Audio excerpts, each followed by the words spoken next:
people say don't post political stuff, and I'm okay with some of the stuff that's political and all that. It's part of our lives, right? Like we have to deal with some of this stuff that it's challenging to deal with, and we've all went through COVID, and that was a big challenging time for so many. People will say, "Hey, why do you have that person that's challenging you all the time on Facebook?" I'm like, because I appreciate their opinion, right? I have respect for them. They grew up differently, and I value their opinion, even though it differs from mine. I'm okay with that. A lot of people For aren't sure. okay with that, right? Yeah. And so Yeah. I think if you just take that position and say, you know what, this is their viewpoint, you're never going to work out a different, changing somebody on Facebook to your viewpoint, but it's okay for them to disagree with you. And I'm okay with that. So.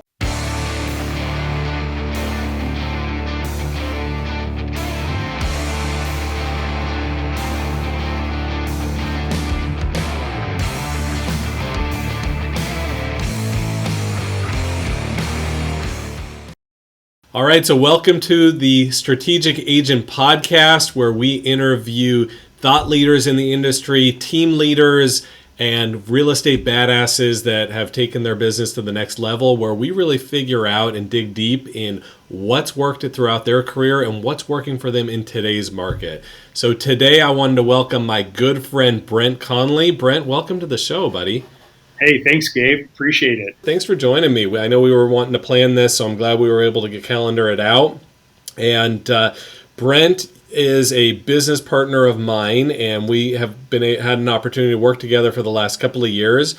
Brent, you are an incredible leader. What I love about you, Brent, is that like literally every day I know I can go onto Facebook and I can see your inspirational posts, right? And sometimes you stir it up too and you cause some controversy, which is not a bad thing. But at the same time, you're really filling people's tanks up with really just inspiration. So, Brent, why don't you just kind of maybe start a little bit and share a little bit about your real estate journey and tell us a little bit more about yourself.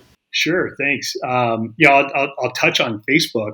Facebook is marketing, right? That's a free channel to market and kind of get your thoughts out there and become a thought leader. And everybody has the opportunity to do that. So I started that just playing with it a long time ago. I look at the memories on Facebook and I see what I first posted like 12, 13 years ago or something like that. And some of it was like, I'm going to the store. And so the evolution is kind of interesting to see that. I post a lot of stuff with my family and my kids and sports, and I coach football and stuff like that throughout the years. But when I started doing those inspirational posts and stuff, is years ago, I was running a brokerage. I was running a very successful team in Gilbert, Arizona, and I was stressed out every day, right? And so one of my mantras back then was to basically post on Facebook what I was going through and all the stress associated with it. As succeeding at a high level, every agent goes through, and different business things that we experience. And the mantra that I was using is nothing's going to stop me from success and living my dreams. And so I'd post that often within writing different things that I was going through. Like, hey, I was busy selling REO properties, and I'd have 10 property assignments come in, and we had to go through all this process along with our retail clientele, our short sale clientele, and operating the brokerage and stuff. And we were working 16, 17 hours a day. And it was just like, keep going. And so that's kind of how it started. It's just to get the thoughts out there to help recruit to our team and our company. And then it also was to help get me a channel of, just putting things out there, almost like a journal, but I didn't really think of it at this time or at that time as a journal, but it was kind of turned into that.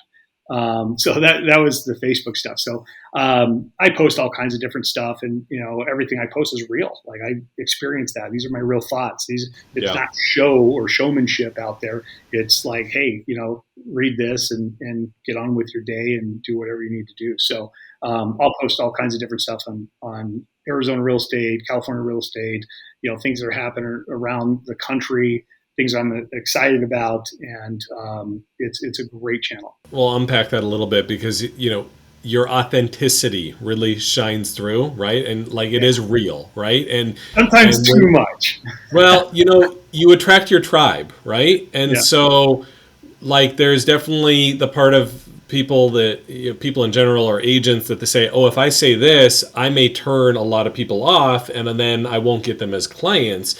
But at the same time, if you're being real and authentic, you're going to find your crew and you're going to find people that resonates with. So I get where you're coming from there. On that is, I have, people say don't post political stuff, and I'm okay with some of the stuff that's political and all that. It's part of our lives, right? Like we have to deal with some of this stuff that, it's challenging to deal with, and we've all went through COVID, and that was a big challenging time for so many. And people will say, hey, why do you have that person, that's challenging you all the time on Facebook?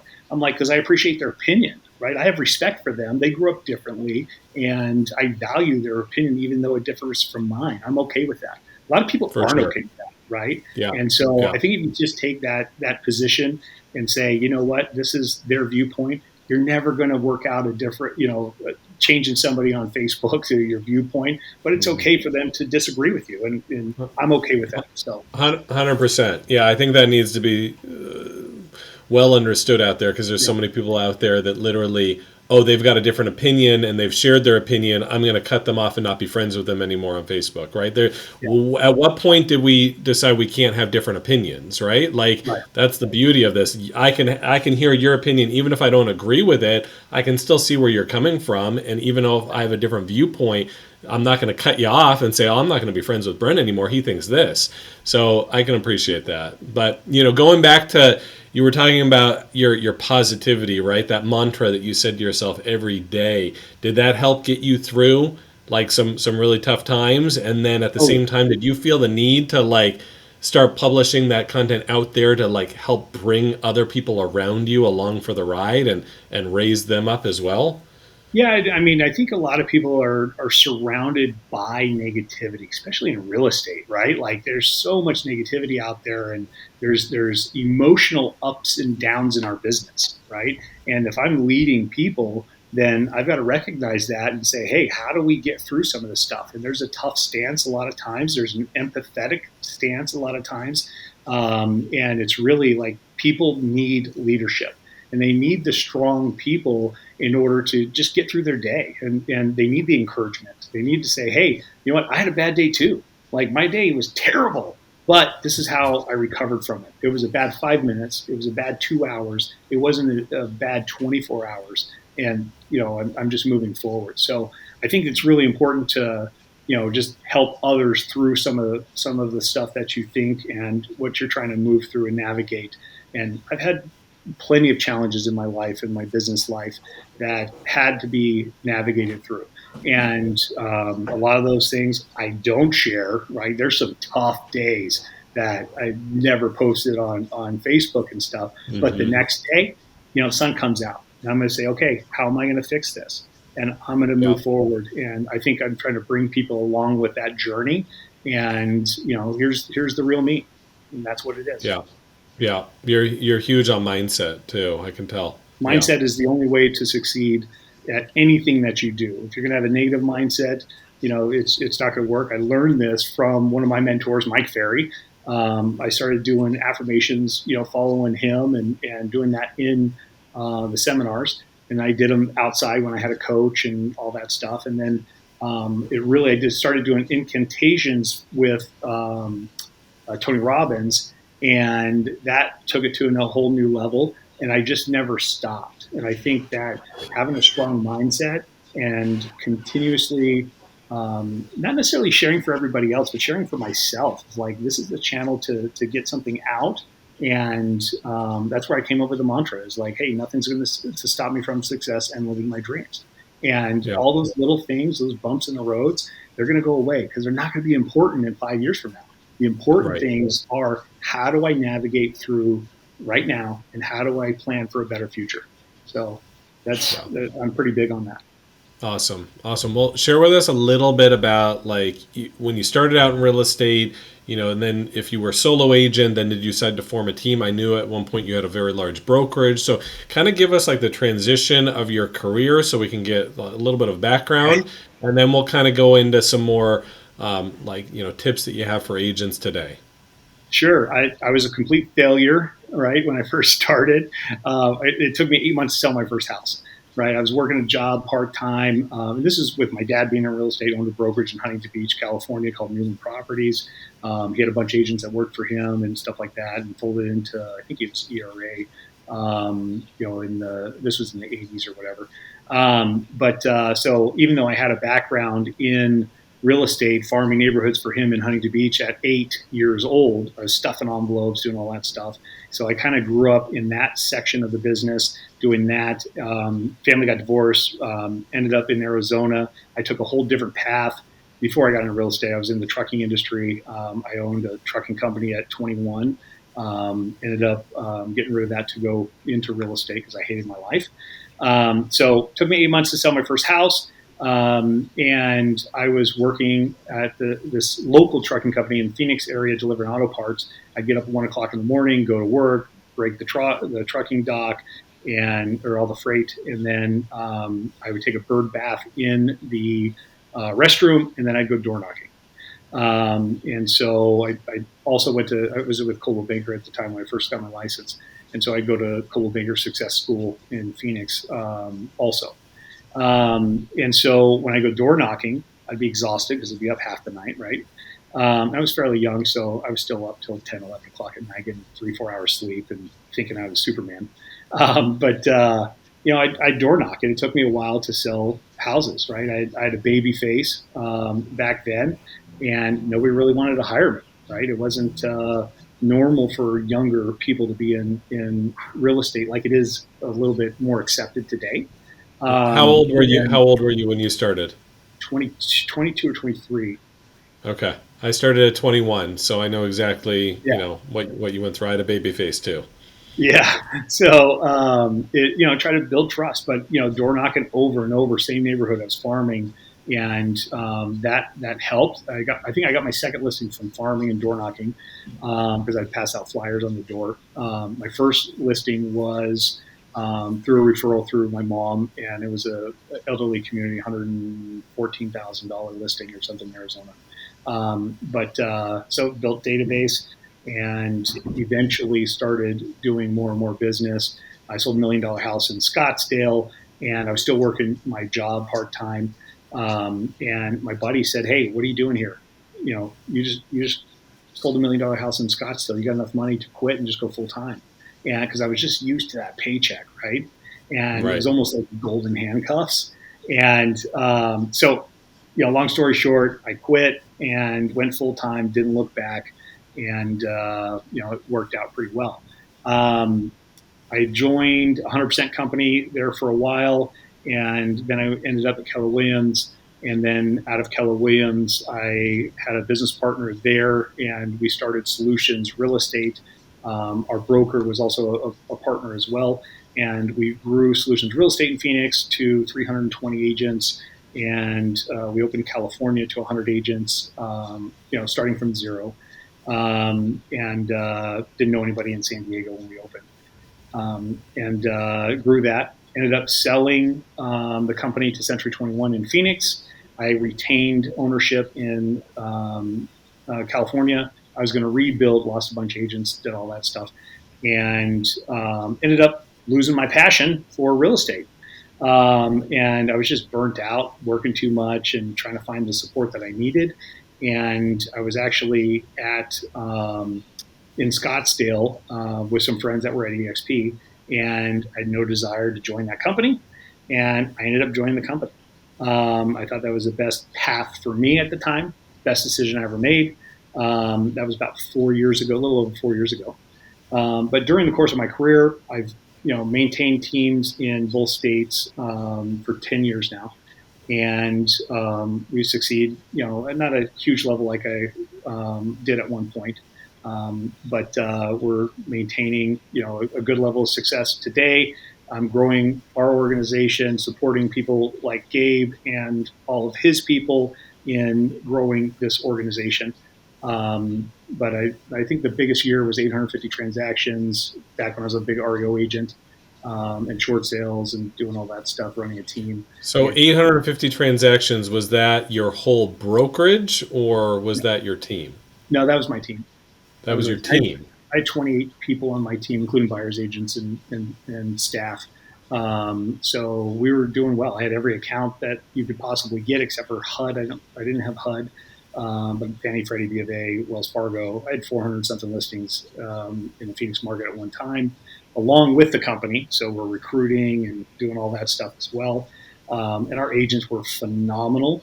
And they helped us bring on other agents, right? And so we grew as putting everything together so the agents could succeed. And we do that through training and coaching, mentorship, and then providing a great opportunity for them to sell real estate and have their business protected and all of that. Cool. So you were doing 850 transactions. Did you say a Just, year? just 1 year, just one One year. year, but that's still in 1 year you did 850 deals, right? Yeah, Like but it, so my price point was like 100 grand, 110 grand or something like yeah. that. So But still, like when you think about just the mass number of transactions and how you need to scale up to do that number of transactions, I'm sure that was a crash course for you on how to scale an organization at the time, right? oh yeah, yeah. Yeah. We I still have 300 something lock boxes, but yeah, they my so I worked with a family. My wife Rebecca, she ran the back office, and so did my sister-in-law Jessica, and some other phenomenal staff. I mean, but with that type of listing inventory and chaos, I would say. We were working, 15 hours a day, right? And, six, Yeah. 7 days a week sometimes. And it wasn't a fun thing to do because you're always trying to find more people, hire more, and, there's turnover and all that stuff. But so I really enjoy my life today.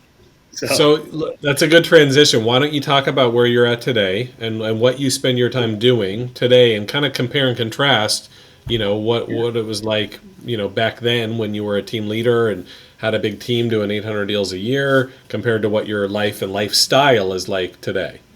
Yeah, so I take a lot of time off, and I go to a ranch in Colorado my buddy owns, and I go hunting up there, and I go to Arizona a lot. I've got a house in Scottsdale, and I kind of split time, a week here, a week there, depending on what I'm doing. I'm supporting a lot of different agents. I've got 1,350 agents in my organization now at EXP, and so I'm doing coaching calls, I'm doing recruiting calls for them. You said that number really fast. How many agents? 1,350. 1,300 agents. So you learn to scale back in your REO days, right? And like now, why don't you talk maybe about leadership and what you're doing to grow your organization now that you have 1,300 agents that are, involved in your organization? So I identify the leaders that want to add an additional revenue stream, and they can do that part time, right? With EXP business model. And so when they say, "Hey, I'd like to pursue this, but I've got to sell real estate because we are a real estate company first, right? Yep. We all have to sell real estate. That's our focus. And then additionally, we can there's other chains of or pillars, so to speak, to generate income, generate wealth over short term and long term. And so some of that is with the stock ownership and certain levels of production to get more stock. Some of it is recruiting, bringing on their friends, their family members to EXP as an agent. And then the revenue share is shared by people that want to focus on recruiting or they want to do it part time. So with that, it gives every single agent an opportunity to leverage the company's resources and myself and our leadership organization. So we have 7 influential leaders that are basically helping agents grow their organization so they can bring in additional revenue. And the objective originally, I think Glenn Sanford came out with this wasn't for people to get rich, right? It was actually to cover their car payment, to cover their house payment. So if there was a downturn in the marketplace, that they wouldn't be hurting as bad as many of us did during the last recession. I got Hmm. somewhat lucky in the last recession of getting the REO business and stuff like that. But we ended up working really, really hard to get it, keep it. And so this time around, if this market defaults in a couple of years or something, I think we're fine right now. But if the market does default, then we're going to be in a very good position in order to weather that storm with cash flow. And that's what I'm trying to teach all the other agents that want to come work with us and all the people in your organization, Gabe. Like you've got some phenomenal people in your organization that this is what they need, and some of them see it, some of them don't see it yet, right? So Hmm. it's trying to bring awareness to them of like, look, I've been through this. My dad went through this. My grandparents were agents. They went through this stuff.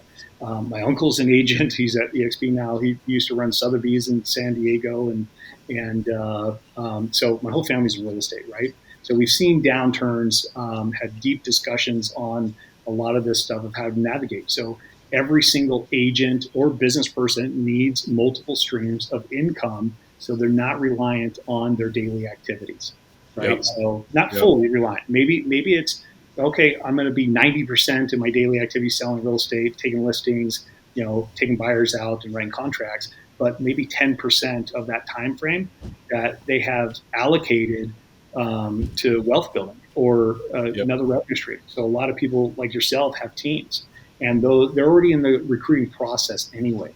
And so if they're recruiting to their teams and they don't quite fit the team culture, the model, or some maybe they just don't need a team, but they want the camaraderie that we have, Yep. then it's a great fit to bring them into the organization, and they still get a huge amount of support and all of these other options. Yeah, for sure. Probably more support than I've ever seen anywhere. And I've been Yeah. in the business 20 years too. The level of support, if can feel like you're on a team, but you don't have to be on a team if you want to build your own team or be a Right. solo agent and just grow your own business and your own brand. So you talked about a lot of, I think, important things there and things that I've learned throughout my career as well, right? Not to just have one source of income, right? Like it's great to when the market is really hot and you're selling a lot of homes. However, I think it's really important, especially as this market transitions and changes.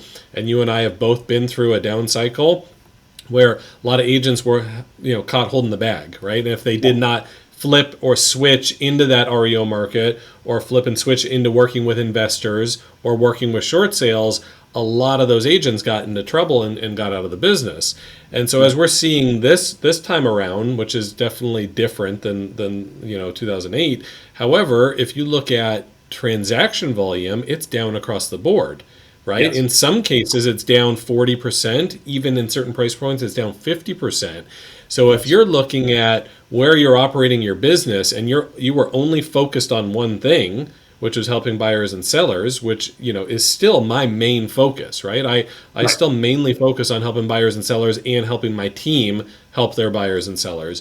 But you've got a couple of other ways where you can earn income, and we've filled those pots with the EXP model, Yep. and you have also and I have as well gotten into investing in real estate, right? So you've Oh, got kind of an absolutely. additional stream too of fixing and flipping and buying investment properties and that kind of stuff. So do you coach and any agents that you work with on, hey, look, here's another thing that you need to be looking out for on the real estate Yeah. investment side? I'm cautious right now just because of my experience in downturns, right? So like Yeah. even right now, I kind of halted some of the flipping right now and try to figure out, okay, what's this market really doing? And I saw the signs early on. There's a couple projects that we did, and 6 months ago that I would not take them on today, right? The risk is too Hmm. high. Yep. And so, even like, Airbnb, I own an Airbnb in Scottsdale, and there's like 7,500 Airbnbs in Scottsdale Paradise Valley, and like it's saturation level where it's still okay for probably 3-4 weeks out of the year they'll get filled, but other than that, okay, if the economy dips down, is that vacation money for the average household going to be spent there, right? So there's a Right. risk there, right? You just have to be aware of Yep. the risk.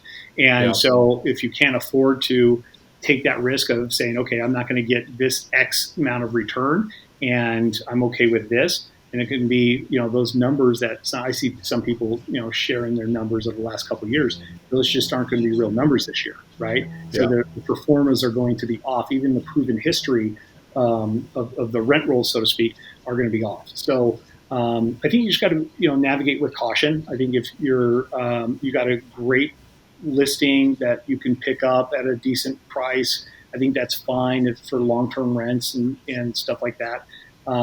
It just really depends on, their experience level, their cash flow standpoint, their wealth standpoint, to weather some of the storms. Some people are selling their Airbnbs and stuff to get ready for a storm. And we just don't know if it's going to be here, within the next year or 2 years. No, I agree with all of that, and I think it's smart, and with regards to taking on a development project right now or take on a fix and flip, to really kind of be cautious, right? If the numbers have enough margin for error in there, where if the market does drop in price, that you've already got that built in your pro forma, I think that's fine. But the days of taking those really skinny deals and then turning a single into a home run because the market went up 15% while you held it for 4 to 6 months, right? Like, those days are now over, right? Yeah. So Yeah. you got to be very, very careful when you're doing that.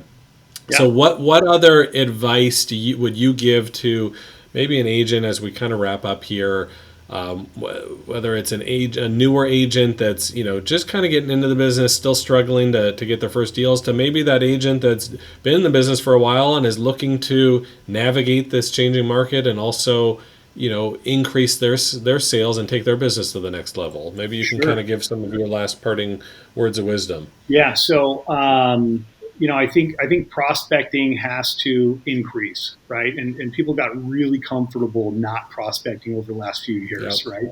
And that's really important. It's going to take time in order to develop those skills again. Just the skill of like, hey, I'm going to be on the phones for 3 hours. That's something that is difficult to do when you haven't done it for a couple of years. So it's starting out, hey, do 30 minutes this week and then go to 45 or go to an hour next week, so on and so forth, until you can build up to that level. I think you're tracking your contacts of, hey, I've got to make 30 to 50 contacts per day, depending on what market you're in.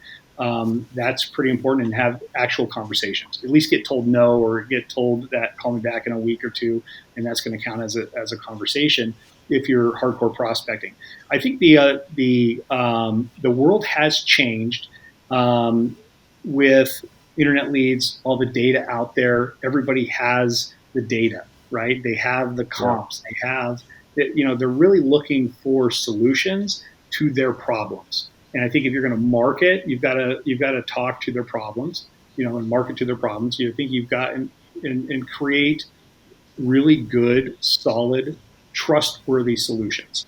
And Yeah. the old scripting of, hey, I'm offering you a free CMA or competitive market analysis and all that stuff, I think that needs to go away and really start, speaking intelligently to what they're looking for. And they're looking for a buyer right now that's willing to pay X dollars. And we've had that over the past. Now there's fear in the marketplace.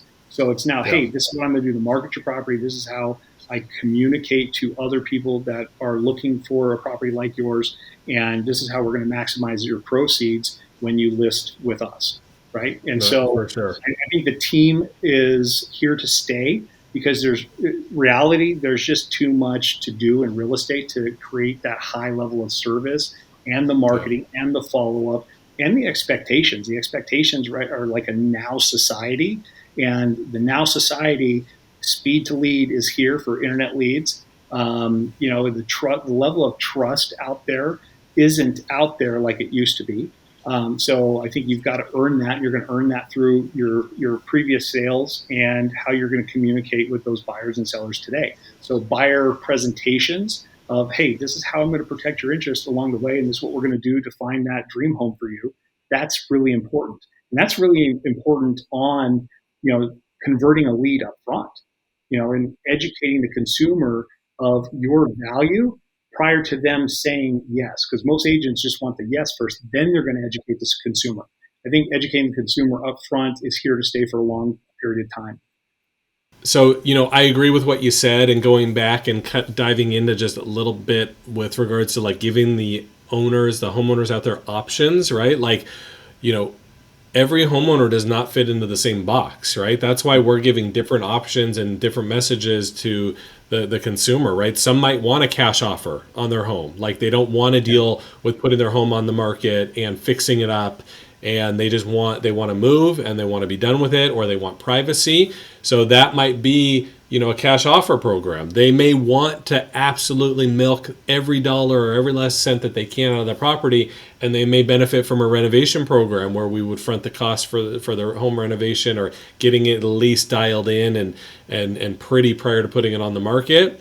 And some would probably like a trade up program, right, where they need to buy first before they sell, and they don't want to worry about not finding their property. So there's different programs we're offering to sellers and buyers out there depending on what fits their needs. So you need to meet them where they're at. And I agree with what you said. Like it's not just like, hey, can I give you a free market analysis? I mean, we were doing that 20 years ago. Right. The game has changed a little bit since then. Yeah, that tremendously it's changed. And Yeah. one of the real estate coaches years ago is all referral business. That's what he teaches on. And he said that, hey, the house now has, this is 20 years ago, maybe 15. He said the house has a door. You got to get through the door, but now it's got a high fence. It's got a moat around the property. It's got a security gate and a security guard in order to talk to that, potential seller. So even more importantly today, if that's what was going on back then, it's even more important today that people don't want to be bothered with sales presentations and sales calls. So building those relationships with your sphere of influence and people that have the ability to refer you, and making sure that they know your value proposition and how you solve problems and what problems you've sold in the past. I think those are really important things to do. And if an agent can focus on that, depending on what production level they're at and their sales price that they're after, I think you're going to be better off going those channels in the future versus paying $500 a lead, to Zillow or to one of these other lead companies.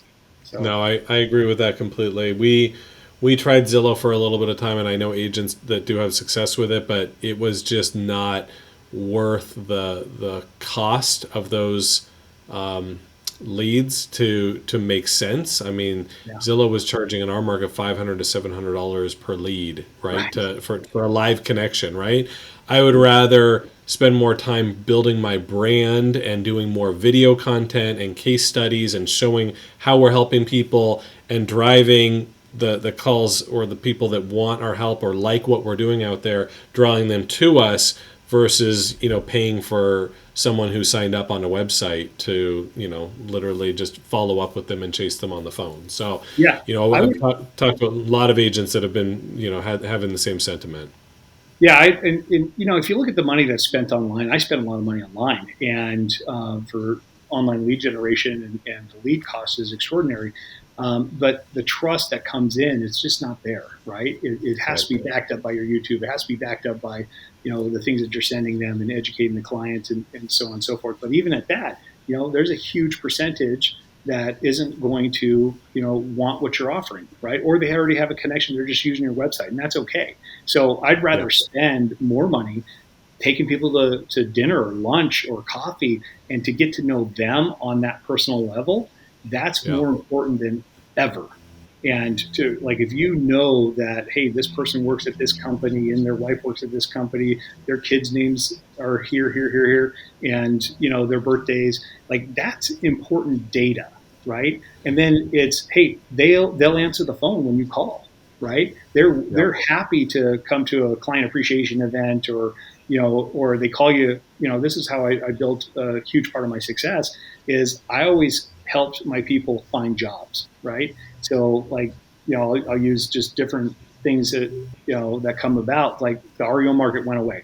Okay, all of my clients, they needed jobs. They were asset managers and they were looking. So we tried to connect them with other means to find employment.